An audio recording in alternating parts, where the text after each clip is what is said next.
Kayak kita masuk aja di yang pertanyaan pertama nih, Mas. Gimana potensi investasi yang cukup menjanjikan nih di tahun 2024 ini? Terutama mengenai pentingnya merencanakan strategi investasi baru di awal tahun sebagai bagian dari perencanaan keuangan untuk jangka panjang, Mas Edi.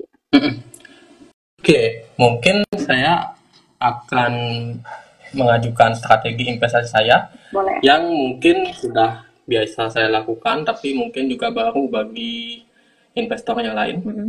yaitu investasi dengan melakukan pendekatan dividen. Oke. Jadi dividen ini kan bukan sebagai, kalau orang kan melihat dividen itu, oh dividen itu cuma kecil, nggak Mm-mm. berdampak, sama seringkali dianggap menimbulkan dividen trap seperti itu. Betul. Padahal sebenarnya dividen tersebut adalah salah satu cara yang terbaik untuk atau indikator terbaik untuk menentukan valuasi pada suatu Mm-mm. saham. Jadi ini mungkin hal yang baru dan yang selalu saya lakukan sejauh ini. Jadi kita bisa menggunakan dividen untuk menentukan kapan harus mulai beli dan kapan harus mulai taking profit.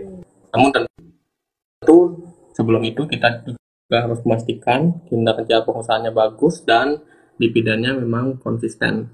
Jadi pergerakannya bisa kita prediksi. Mm-mm. Dan itulah enaknya dari dividen, jadi predictability-nya lebih baik dibandingkan dengan um, mungkin pendekatan yang lain. Oke. Jadi kita bisa menggunakan itu.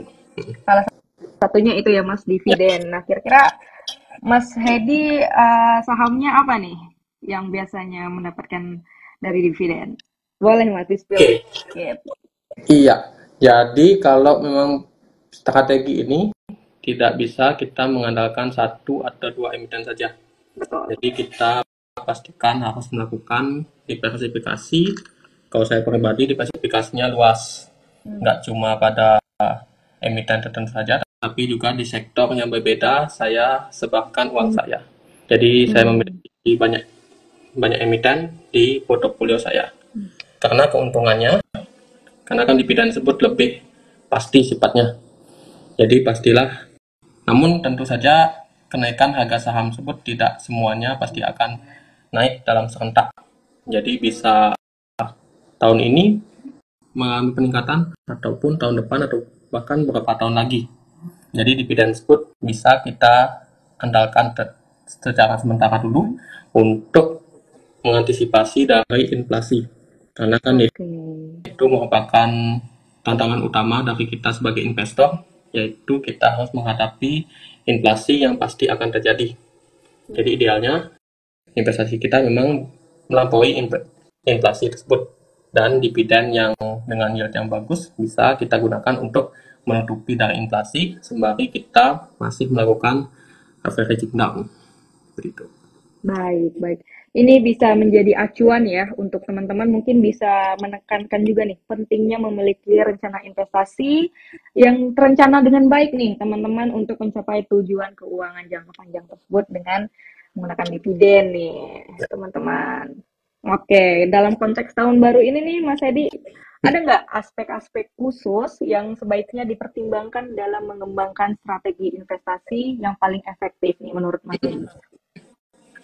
Oke, kalau saya pribadi, kondisi makro tersebut tidak terlalu saya perhatikan. Jadi suatu hal seperti tingkat suku bunga, eh, pemilu seperti sekarang tersebut, saya memang tidak terlalu memperhatikan hal tersebut.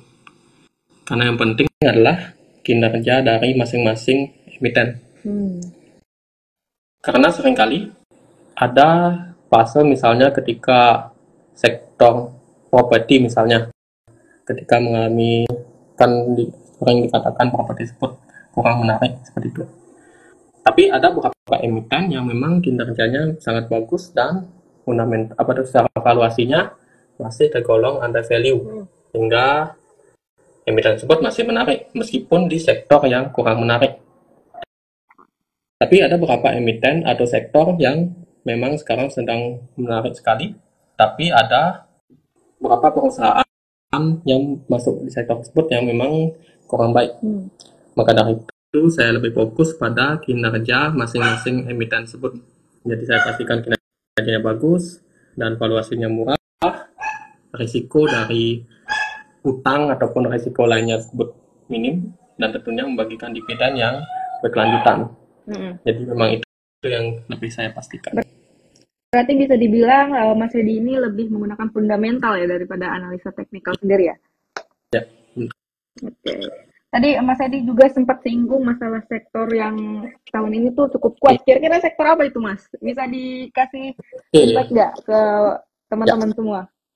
Kalau sektor memang kita tidak lepas dari apa yang terjadi belakangan ini, yaitu tentu saat ini kan suku bunga sudah mulai menurun, tidak lagi tinggi seperti kemarin. Jadi ada beberapa sektor yang seperti properti, ada beberapa saya melihat emiten yang dulunya tidak terlalu dilirik oleh investor dan harga sahamnya terus turun menurun, tapi sekarang sudah mulai naik dan kinerjanya juga naik. Dan juga kita juga tidak bisa lepas dari pemilu, karena kan pemilu tersebut kalau secara general pemilu itu berarti perputaran uang akan semakin besar. Apalagi pemilu ini tidak terjadi di Indonesia saja, tetapi lebih dari setengah penduduk di dunia akan mengalami atau melakukan pemilu di tahun 2024 ini, seperti India dan Amerika Serikat. Jadi memang dampaknya memang akan sangat besar terhadap perputaran ekonomi di dunia, tidak hanya Indonesia saja. Jadi ada beberapa sektor yang cukup menarik, yaitu sektor konsumer itu cukup menarik karena memang perputaran uang lebih meningkat dan tentu konsumsi juga akan meningkat.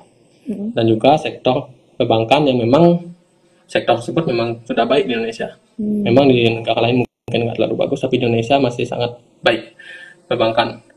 Namun ada beberapa hal yang perlu kita waspadai, yaitu mungkin potensi yang seperti terjadi di tahun sebelumnya, yaitu ketika terjadi gangguan di terusan Suez tersebut yang menyebabkan inflasi, dan sekarang kan sudah terjadi konflik di Laut Merah, jadi mungkin akan menimbulkan inflasi. Jadi memang itu perlu kita waspadai. Sektor tersebut mungkin akan terjadi seperti pada saat inflasi tinggi kemarin itu. Berarti ada 3 sektor ya, Mas. Ada pertama tadi properti yang sempat disebutkan, ada consumer dan juga perbankan yang masih tinggi sampai saat hari ini. Nah, kalian boleh diacuin nih teman-teman, tapi tetap dengan analisa mendalam ya terhadap kondisi pasar saat ini yang sangat mempengaruhi faktor-faktor ekonomi di global dan juga domestik. Itu teman-teman. Nah, hubungan dengan semangat baru nih Mas di tahun baru 2024, apakah ada pendekatan khusus atau metode spesifik yang dapat diambil untuk meningkatkan kinerja investasi atau portfolio itu sendiri? Oke, kalau pendekatan khusus, mungkin saya masih menggunakan pendekatan dividen tersebut, karena memang sangat baik sekali untuk menentukan kapan kita harus membeli dan kapan kita harus menjual.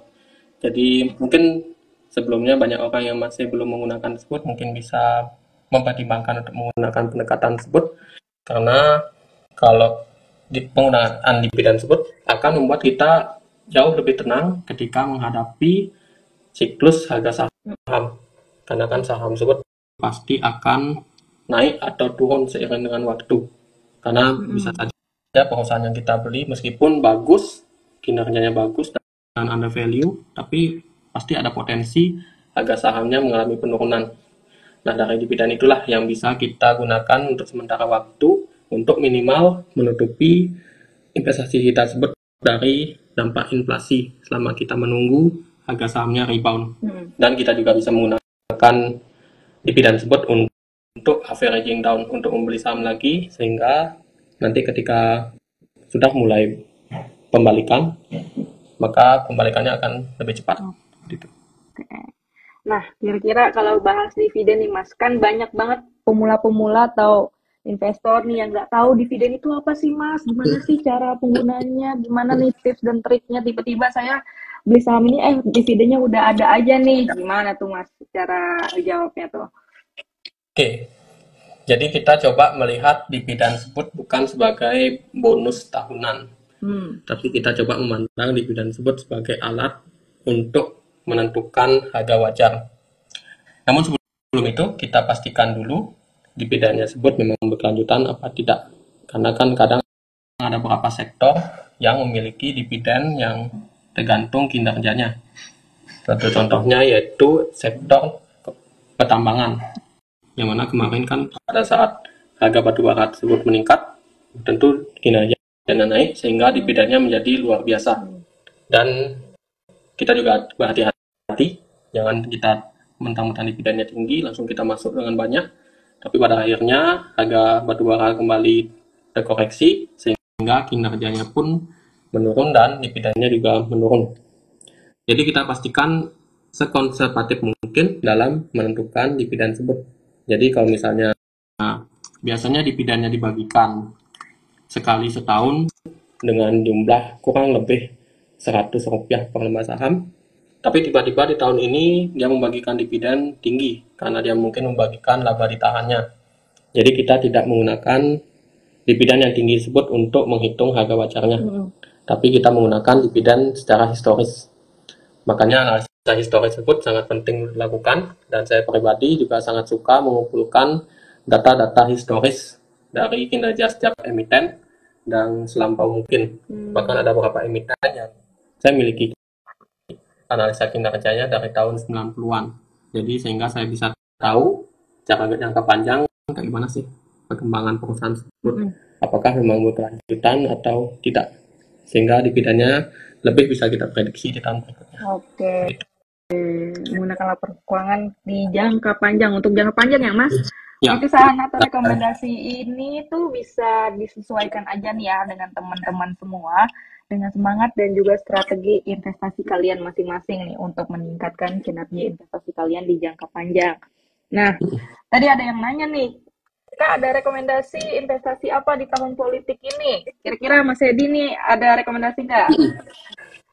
Oke, kalau tahun politik kan seperti yang sudah kita bahas sebelumnya, tentu itu berarti perputaran uang akan semakin kencang, dan tentu yang sektor yang paling terdampak adalah sektor konsumen atau produk yang memang basisnya konsumen. Dan juga sektor perbankan itu cukup menarik karena memang berkaitan dengan perputaran uang tersebut. Oke. Mungkin itu contohnya. Oke, kita sambil baca-baca komentar juga ya, Mas Hedi. Ini juga ada yang nanya nih dari Kak Vindi _mimin. Kak, maaf saya ingin bertanya. Boleh contohkan nggak pendekatan secara dividen itu seperti apa? Barangkali boleh diinfokan cara screeningnya misalnya nih Mas, gimana? Oke. Kalau dividen tersebut, ya memang itu merupakan hal yang paling saya perhatikan dalam investasi. Di samping juga indikator lain yang juga tidak kalah pentingnya. Tapi dividen tersebut memang sangat mutlak bagi saya. Makanya saya menghindari perusahaan yang tidak membagikan dividen atau bagian dividen dengan yield yang kecil. Jadi saya hindari emiten yang seperti itu. Jadi kalau saya pribadi memiliki patokan dividen yieldnya tersebut minimal 3%, apapun emitennya. Jadi yang penting dividen tersebut berkelanjutan dan minimal 3% secara historis. Jadi memang kalau dividen kan pasti akan meningkat seiring dengan kinerja perusahaan. Kalau kinerja perusahaannya naik, tentu dividennya akan naik, sehingga harga wajarnya pasti akan meningkat. Jadi kalau misalnya kita menggunakan pendekatan 3% itu, jadi kita bisa memperkirakan dengan cara mengalihkan dengan 100 dibagi 3. Jadi kan 3%. Jadi kalau misalnya perusahaan tersebut membagikan dividen sebanyak Rp30 dalam setahun, berarti kan harga wajarnya itu 1.000. Tapi kalau misalnya memang perusahaannya itu bagus dan meningkat, misalnya 20% dividennya meningkat tahun berikutnya, tentu harga wajarnya juga ikut meningkat. Jadi meskipun harga sahamnya itu sudah naik hingga lebih dari 1.000, jadi tidak saya jual karena dividennya itu naik, sehingga harga wajarnya naik lagi 20% menjadi 1.200. Seperti itu. Dan juga tentu ada beberapa faktor lain, seperti kita pastikan juga kinerja yang memang bagus dan dividennya memang wajar, tidak melebihi dari laba bersihnya. Dan juga saya memperhatikan utang dari perusahaannya. Jangan sampai perusahaan tersebut terlalu banyak memiliki utang atau bahkan utang yang risiko tinggi sehingga ada risiko pilotnya. Oke. Menarik sih Mas, dividen ini kalau kita bahas cukup menguntungkan lah ya untuk investasi jangka panjang. Dan tadi juga ada yang nanya nih Mas, karena kita bahas dividen juga, kira-kira cara menghindari dividen trap itu gimana nih dari Mas Hedi sendiri? Dividen trap itu adalah permasalahan yang cukup menarik yang membuat orang menghindari dividen karena dividen tersebut dianggap sebagai jebakan. Padahal bukan itu maksudnya. Jadi dividen trap itu kan hanya berlaku bagi orang yang suka, kan kalau dividen tersebut kan ada tanggal come date dan ex date. Come date adalah tanggal terakhir pembagi dividen itu akan menerima dividen, dan ex date merupakan tanggal yang tidak mendapatkan dividen. Jadi banyak orang yang berpikir kalau kita membeli pas di tanggal come date, kemudian kita jual lagi dengan ex date tepat di pembukaan ex date tersebut, maka dia akan mendapatkan untung tanpa harus dan mendapatkan dividen juga. Padahal sebenarnya harga sahamnya pasti akan menurun. Jadi strategi utamanya adalah kita tidak menggunakan dividen tersebut dan kita melihat dari secara historisnya. Jadi misalnya dividen yieldnya berapa, itu. Jadi karena itu kita tidak perlu khawatir meskipun harga sahamnya mengalami penurunan selagi dia masih membagikan dividen dengan bagus di harga yang kita beli tersebut. Oke, menarik banget nih. Nah, itu untuk teman-teman cara Mas Hedi dalam menghindari dividen trap ya, Mas. Nah, ini menarik juga nih, Mas. Kira-kira dampak dari peristiwa global atau domestik yang bisa menyebabkan perubahan kebijakan ekonomi terhadap strategi investasi kita, terutama nih di tahun ini, tahun pemilu, kan banyak banget investor yang cukup wait and see nih Mas. Boleh tahu nggak Mas, sebagai seorang dividen value investor, pandangan serta strategi kedepannya itu gimana nih Mas Hedi? Oke, kalau dari domestik dulu, Boleh. kan ini tahun pemilu dan ada beberapa kebijakan ke depan yang memang berkaitan, tergantung pada siapa yang akan melanjutkan, terutama di bagian konstruksi karena kan IKN salah satunya. Jadi kita masih berharap kinerja dari perusahaan-perusahaan konstruksi tersebut akan kembali seperti dulu, jadi menjadi perusahaan yang kinerjanya bagus dan dengan risiko utang yang lebih rendah. Kalau sekarang kan kinerjanya nggak bagus dan risiko utangnya tinggi sebagai dampak dari pandemi kemarin. Jadi kita berharap dengan adanya pembangunan infrastruktur yang berkelanjutan sehingga sektor konstruksi bisa bangkit kembali. Begitu pula dengan sektor properti. Dan kalau segi kejadian global, mungkin saya lebih antisipasi di kondisi perang yang terjadi saat ini, yang mungkin akan menimbulkan inflasi seperti yang terjadi pada saat perang di Eropa Timur tersebut. Jadi mungkin strateginya akan mirip seperti pada saat tersebut. Jadi kita tetap kembali ke perusahaan-perusahaan yang memang berkelanjutan dan tidak mengambil perusahaan-perusahaan yang berisiko tinggi, apalagi risiko tingginya terhadap inflasi. Oke. Berarti salah satunya tetap dengan resiko yang ada ya Mas, adanya perang dan juga dengan tahun politik yang ada. Tetap dengan portofolio kalian nih teman-teman, jangan FOMO dengan tahun politik yang ada, tetap dengan perusahaan yang kalian analisa. Oke. Tadi Mas ada yang nanya juga nih, kita sambil jawab-jawab juga pertanyaan dari Rina Sari 10. Nah Mas, kira-kira penyebabnya apa kalau setelah pembagian dividen itu harga sahamnya turun? Kata dia gitu. Oke. Jadi ini lebih karena banyak orang yang seperti tadi berharap ingin membeli perusahaan tersebut supaya mendapatkan dividen dan langsung saja segera jual. Jadi dia mendapatkan uang gratis istilahnya. Makanya dia banyak yang ingin membeli dan langsung tiba-tiba pada saat pembukaan ex-date semuanya berlomba-lomba untuk menjual. Apalagi kan kalau misalnya perusahaan yang membagikan dividen tinggi tersebut, pastilah harga sahamnya akan naik tinggi juga.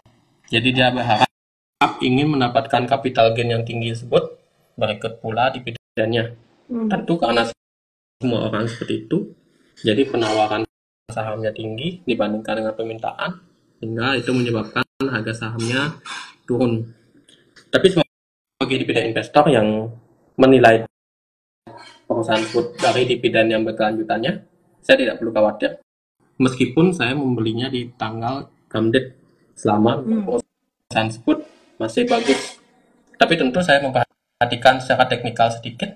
Jadi ketika harga sahamnya sudah naik tinggi dan saya melihat masih bagus peluangnya, saya tidak dalam jumlah banyak terlebih dahulu. Saya tidak akan mengambil resiko dengan cara saya membeli dalam jumlah sedikit dulu. Jadi masih ada peluang ketika dia harganya turun, saya masih bisa averaging down. Jadi masih ada ruang untuk itu. Dan kalaupun ketika dia naik, dan sering juga ada perusahaan yang setelah exit malah naik harganya. Jadi kita juga tetap untung. Jadi selama kinerjanya masih bagus dan kita menilainya dari dividen berkelanjutan, kita nggak perlu khawatir dengan apapun yang terjadi, meskipun kita terkena yang disebut orang tersebut sebagai dividen trap itu. Jadi Cukup menarik, sudah terjawab nih Karina Sari ya dari Mas Edi, kenapa gitu pertanyaannya tadi.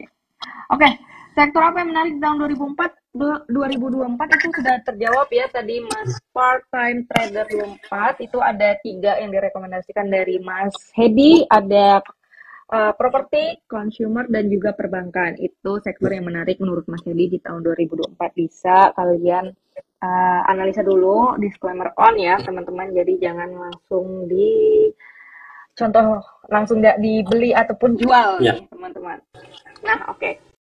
Kita masuk ke pertanyaan terakhir nih Mas Hedi kan. Saya juga cukup penasaran nih Mas Hedi, karena Mas Hedi kan di dividen value investor pasti ngambil keuntungan dari dividen lah ya intinya gitu. Kira-kira ada strategi investasi lain nggak yang Mas Hedi pelajari atau terapkan nih dari pengalaman tahun-tahun sebelumnya selain dividen value yang Mas Hedi akan bawa ke tahun-tahun berikutnya? Oke. Karena kan biasanya kan saya selalu membaca buku dan membaca penelitian. Jadi selain sebagai investor, saya juga kebetulan seorang akademisi yang kebetulan dosen juga di ekonomi. Jadi saya sering sekali membaca penelitian-penelitian yang berkaitan dengan investasi, begitu pula dengan analisa ekonomi. Dan ada beberapa hal yang saya pelajari dan mungkin mengubah paradigma saya terhadap suatu indikator tertentu. Seperti sebelumnya, saya tidak terlalu menganalisa arus kas, karena saya anggap itu tidak ada gunanya. Tapi setelah saya membaca suatu penelitian yang meneliti tentang bagaimana arus kas bisa memprediksi bangkrut tidaknya suatu perusahaan, jadi saya coba terapkan dan saya bandingkan dengan apa yang sudah pernah terjadi. Dan benar saja, ternyata perusahaan yang memang utang jangka panjangnya itu tinggi dan dengan kondisi arus kas operasinya yang buruk, yaitu minus terus, ya pasti dalam waktu tidak lama lagi perusahaan tersebut akan mengalami pilot. Karena memang secara logika memang ya, kalau memang perusahaan itu punya utang banyak tapi aktivitas operasinya tersebut lebih banyak ngabisin duit ketimbang menghasilkan duit, ya berarti pastilah nggak bakal lama perusahaan tersebut. Jadi ada beberapa penelitian yang saya ajukan, yang saya baca juga. Oke, bisa saya simpulkan ya fokusnya juga ke fundamental ya Mas, dengan laporan keuangan perusahaan, berita-berita mikroekonomi. Jadi yang akan Mas bawa ke tahun-tahun berikutnya itu berkaitan dengan fundamental berarti. Oke, nah teman-teman udah kerasa nih kan udah di penghujung acara juga nih Mas Hedi. Sebelum kita akhiri, mungkin dari Mas Hedi bisa nih memberikan closing statement lah untuk teman-teman BRI dan Peksa dan juga followersnya Mas Hedi sendiri nih. Terutama untuk meningkatkan portfolionya investasi di jangka panjang tahun 2024. Silakan Mas. Oke, jadi kita lebih baik mengambil risiko yang rendah tetapi dengan tingkat pertumbuhan keuntungan investasi yang meskipun tidak banyak tetapi berkelanjutan ketimbang kita mengambil risiko tinggi sekali, yang meskipun ada potensi profitnya yang gede, tetapi sekali kita lossnya tersebut sangat besar, atau bahkan lossnya tersebut bisa menghabiskan hampir sebagian besar dari aset investasi kita. Karena kalau itu terakumulasi loss tersebut, maka tentu akan merugikan. Makanya saya tidak akan melakukan cut loss. Jadi saya pastikan perusahaan tersebut memang bagus dan saya lakukan diversifikasi untuk meminimalkan risiko tersebut. Hasilnya keuntungan saya meskipun tidak sedrastis orang-orang yang lain, tetapi dia berkelanjutan dan lebih tinggi dibandingkan dengan IHSG. Jadi itu. Oke, menarik banget nih Mas Edi.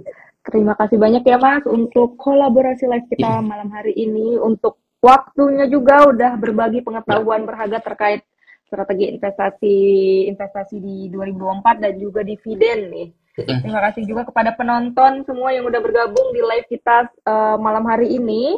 Jangan lupa juga nih untuk kalian untuk follow Instagramnya Mas Hedi ya, untuk dapetin insight pasar lebih lanjut nih teman-teman. Jadi yang nggak sampai nonton, kalian bisa langsung ke live ke Instagramnya Mas Hedi nih. Banyak banget pengetahuan yang bisa kalian dapetin dari sana. Untuk Mas Hedi, thank you banget ya Mas, sudah kolaborasi lagi. Semoga kita bisa berkolaborasi lagi Mas selanjutnya. Untuk teman-teman, thank you. Saya Fitria Miliana undur diri. Terima kasih, selamat malam. Sampai jumpa Mas Hedi.